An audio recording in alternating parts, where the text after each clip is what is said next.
Caeau Fflandrys gan Michael Morpurgo a ran I barhau gyda'r Pennod Bron yn bedwar o'r gloch.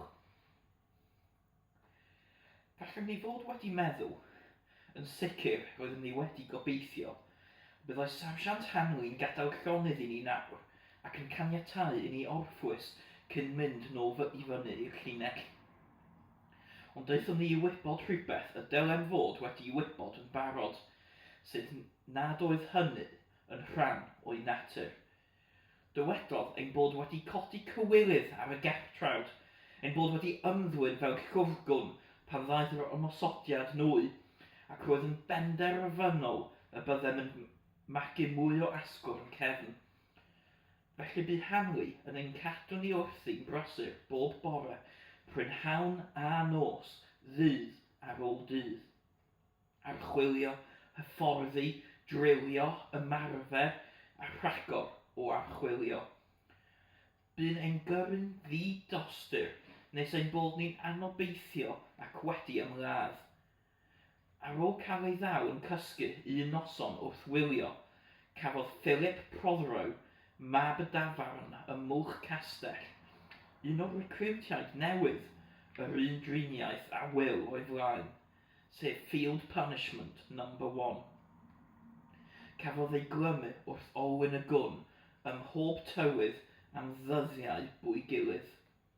Doedd dim hawl gyda ni I siarad ag ef hyd yn oed, na mynd â dŵr ato, fel y digwyddodd gyda Will yn y tabl. Dyna'r dyddiau diaf roeddem erioed wedi byw drwyddynt. Roedd sarsiant Hanley wedi gwneud rhywbeth na lwyddodd holl galedu'r ffosydd I wneud. Roedd wedi dwyn ein hysbryd ac wedi sugno gweddill ein nerth, wedi chwalu ein gobaith. Fwy nag unwaith, wrth I mi orwedd yno yn fy mhapell gyda'r nos, bym yn meddwl am ffoi, am redeg at Anna yn pop a gofyn iddi fy nghuddioi, I'm helpu I ddod o hyd I ffordd nôl I Gymru. Ond pan ddaeth y bore, roedd hyd yn oed fy newrder I fod yn llwrgu wedi diflannu. Arhosais bob tro oherwydd fy mod yn rhy lwfr I fynd, oherwydd ni allwn adael ifan ar lleig, a pheidio â bod yno pan fyddai Will yn dod nôl.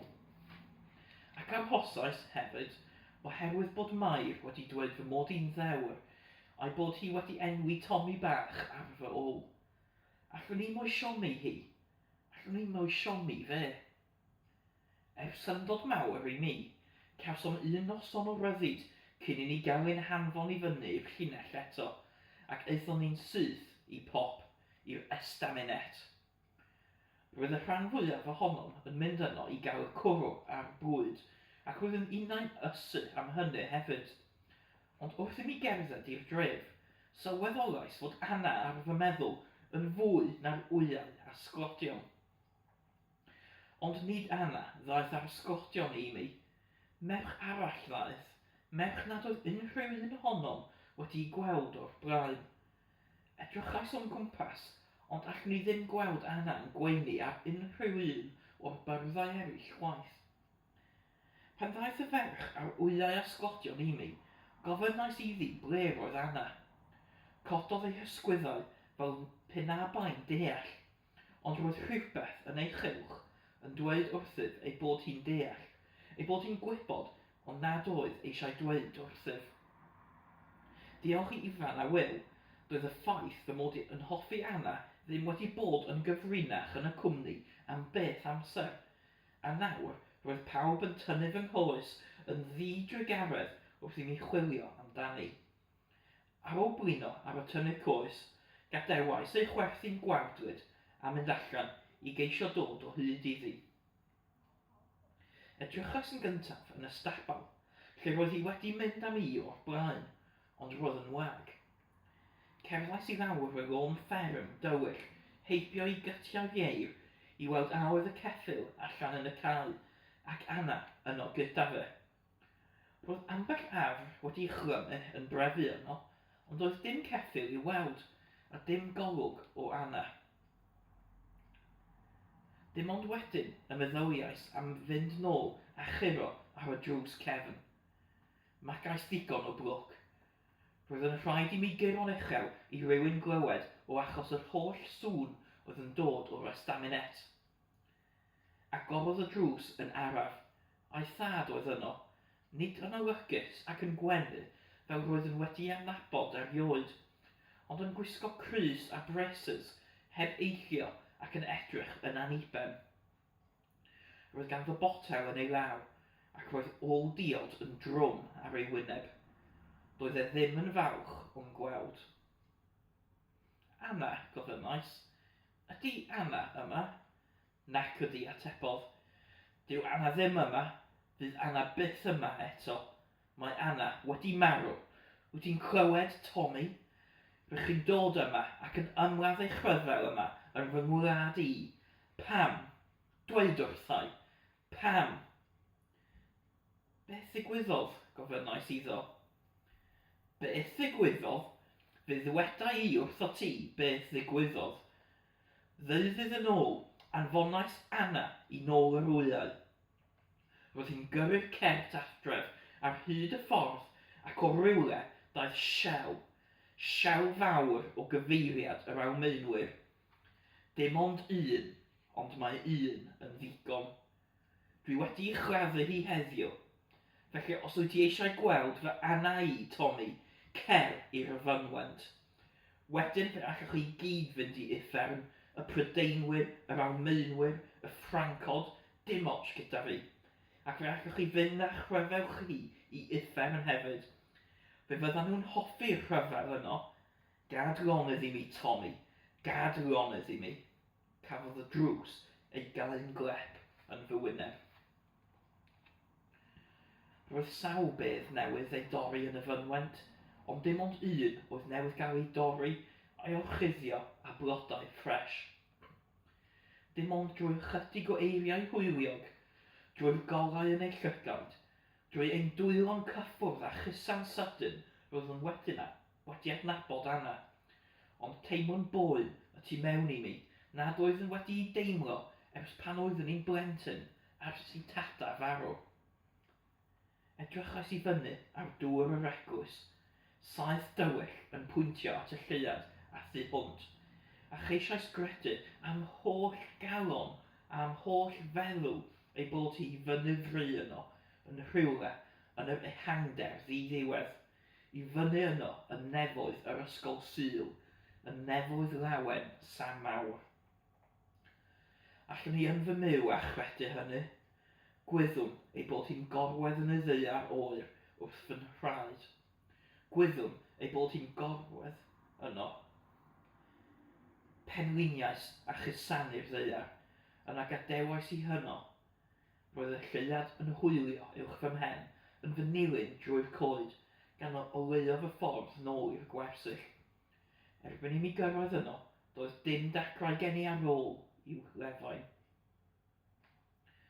Y noson ganlynol, roedden ni'n martio i fyny i'r ffosydd eto gyda channoedd o rai eraill, i gryfhau'r llinell medden nhw wrthyn ni.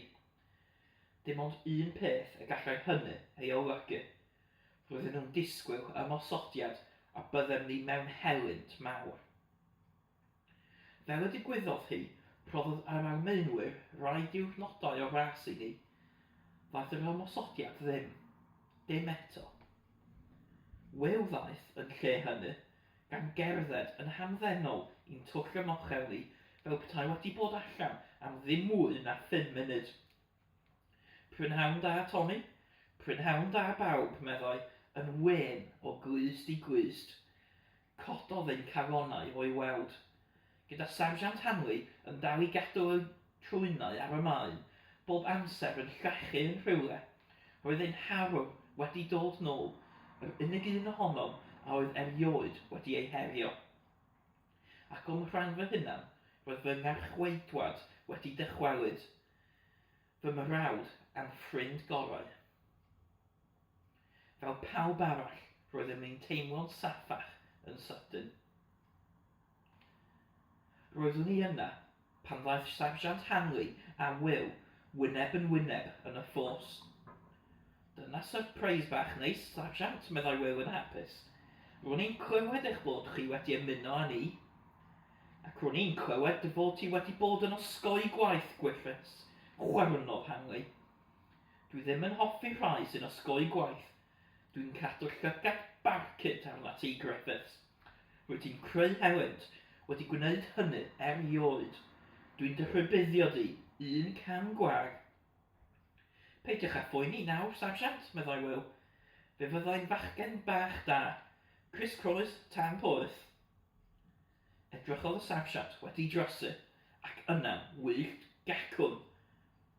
Rwy'n ni'n cael tywydd bach braf, sarsiant, aeth Will yn ei flaen. Mae'n bwrw glawn o gartref wyddoch chi, fel hyn y ragedd a ffyn. Gwthiodd Hanley heibio iddo, yn siarad dan ei wynt wrth fynd.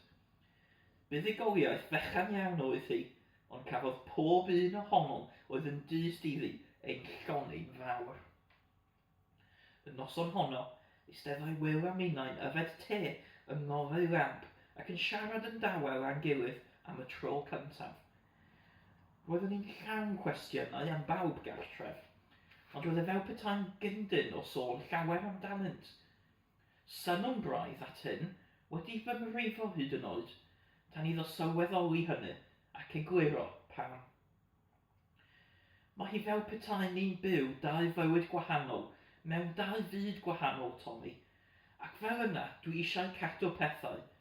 Dwi byth eisiau i'r naill gyffwrdd ar llall. Doedd ni ddim eisiau mynd â horrible Hanley a'r gynnau mawr adref oeddwn ni. Ac i mi, mae'r un peth yn wir i'r gwrthwyneb. Gartref yw gartref, fan hyn yw fan hyn. Mae'n anodd egluro, ond dyw Tommy bach a Mair, mam a Sam mawr. Dydyn nhw ddim yn perthyn i'r uffern yma, dyn nhw. Drwy siarad amdanyn nhw, dwi'n dod â nhw yma, a dwi ddim eisiau gwneud hynny. Wyt ti'n deall, Tommy? Ac roeddwn ni'n deall. Rydyn ni'n clywed y siew yn dod, ac yn gwybod wrth ei sgrech y bydd hi'n agos, ac mae hi hefyd. Mae'r ffrwydrad yn ein tafwyr i gyd i'r llawr, gan ddiffodd ein lampau a'n gollwng ni i dywyllwch drewllyd. Dyna'r siew gyntaf o filoedd. Mae ein gynnau ni'n ateb bron ar unwaith, ac o hynny ymlaen mae'r ornest enfawr bron yn ddi-baid, wrth i'r byd ffrwydro uwch ein pennau ni, a'r rhwyo a'r taranyn ein taro'n ddi-drygaredd. Drwy'r dydd, drwy'r nos. Pan fydd y gynnau tawelu, mae'n fwy cryulon fyth, oherwydd mae'n rhoi gobaith gwan i ni y gallai'r cyfan fod ar ben, ond caiff y gobaith hwnnw ei gipio i ffwrdd funudau'n ddiweddarach.